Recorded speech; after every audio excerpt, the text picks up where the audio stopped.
டிவிக்கு கட்சியை பற்றியும் ரொம்ப கேவலப்படுத்திருக்காங்க. ஏன்னா கூடிய இருக்கிற புலி பறிப்பாங்க அப்படின்லாம்.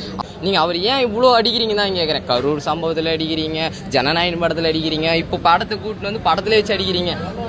அவ்வளோவும் ஏன் அவர் மேலே பயம் தான் நாங்கள் கேட்குறோம். விஜய் லுக்கு நம்மளுக்கு தெரியாதா? Coffee colour pant, white colour சட்டை, அந்த காப்பு இது தெரியாதா? 200 கோடி அந்த சீன்லேயே எங்களுக்கு இது தெரியுதுல்ல. விஜய் இப்போ யார் 200 கோடி விட்டு சம்பளத்தை விட்டு யார் வந்திருக்கா தமிழ்நாட்டுக்கு? ஏன்னா விஜய்க்கு மேலே எவ்வளோ நம்பிக்கைனா எங்களுக்கெல்லாம் வந்து எப்படி சொல்ற ஒரு மாற்றம் வேணும்னு எங்கள் வீட்டில் நிறைய பேர் இருக்காங்க. எங்கள் வீட்லேயே ஒரு 30 ஓட்டு கிட்ட இருக்குது டிவிக்கு. நீ எத்தனை வந்து நான் போய் போட்டு காட்டினா கூட விஜய் கொச்சை பற்றினாங்க. அப்போ நான் டிவிக்கு ஏதோ ஓட்டு போடணும் தான் சொல்லுவானே தவிர ப்ளஸ்ஸாக இருக்கும். Confirm plus. தளபதியை புஷி ஆனந்த், அவரை செங்கோட்டின கண்ணாடி போட்டுன்னு ஒருத்தர் வருவார் ஃபுல்லமா. இப்போ கட்சியில சேர்ந்தாரு இல்ல. இப்போ ஆதவஜனா வந்து ஒரு இதுல சொன்னாரு ரஜினியை வந்து தப்பா பேசிட்டோன்னு.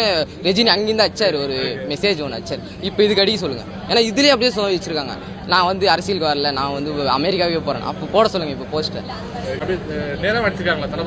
நேராவே வச்சிருக்காங்க. ஒன்றும் பிடுங்க முடியாது. நம்மளுக்கு தெரியாதா? விஜய் மேல கையே வைக்க முடியாது அவனால. கன்ஃபார்ம் சிஎம் விஜய் தான். நீங்களும் ஓட்டு போட்டுருங்க. இல்லை கலாய்ச்சமாக தான் இருந்துச்சு. படம் அந்தளவுக்குலாம் நல்லா இல்லை.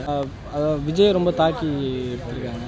அவர் பர்சனல் விஷயத்தெல்லாம் கொஞ்சம் தேவையில்லாமல் எடுத்து அவர் இப்படி தான் அப்படின்ற மாதிரி போர்ட்ரேட் பண்ணிருக்காங்க. அவருக்கு சுற்றி நடக்கிற தப்புகள்லாம் வந்து அவங்க கூட இருக்கிறவங்களே பண்ணியிருக்காங்கன்ற மாதிரி சொல்லியிருக்காங்க. ஆனால் ஆக்சுவலாக என்ன விஷயம் எல்லாம் எல்லாருக்குமே தெரியும். ட்ரோல் மட்டும் தான் பண்ண. அவர் எப்படின்னா எப்படி லாஸ்ட்டில் முடிச்சிருக்காங்கன்னா இவரு மறுபடியும் சினிமாக்கே போயிடுவார். காமெடியாக இருக்கா இல்லைன்னா இல்லை ஒரு காமெடின்றத இவரை பிடிக்காதவங்களுக்கு வேணால் சும்மா சிரிச்சுக்கலாம். ஆனால் ரொம்ப ஹர்ட்ஃபுல்லாக தான் இருக்கும் பொதுவாக. இப்போ ஜென்ரல் ஆடியன்ஸுக்கு எதுக்குடா அப்படி பண்ணுறாங்க, எதுக்கு பர்சனல் விஷயத்தில் எடுக்கிறாங்க அப்படின்ற மாதிரி தான் இருக்குது. தேவையில்லாத ஆணின்ற மாதிரி. விஜய் டெஸ்ட் கூட எடுத்துட்டாங்க ப்ரோ. என் ஃப்ரெண்டு தலை ஃபேனு, அவனே எடுத்து 4-5 ரிப்போர்ட் இந்த மாதிரி பேட்டி கொடுத்துன்னு இருக்கான். அந்த அளவுக்கு தான் படம் இருக்குது. மூசி மொழி சொல்லுவாங்கல்ல, அந்த இப்படி சுற்றி வலிச்சு வர மாதிரி அதோட மோசமாக பண்ணிட்டாங்க. கமல்லேருந்து ஆரம்பித்து இப்போ விஜயோட தொட்டு ரஜினியோட முடிச்சு விட்டானுங்க. Waste bro. இந்த ஒன்று ரஜினி ஃபேருங்க இந்த படத்தை மட்டும் வந்து பாருங்கள், அவ்வளோதான். புஷியானந்தே வச்சு கலாச்சிட்டாங்க ப்ரோ. ஆனால் சினிமா தொழிலேருந்து வரக்கூடாது மட்டும் இந்த பாயிண்ட் ஆஃப்ல ஆடியன்ஸுக்கு புரிய வைக்கிறாங்க ப்ரோ இந்த படத்து மூலியமாக.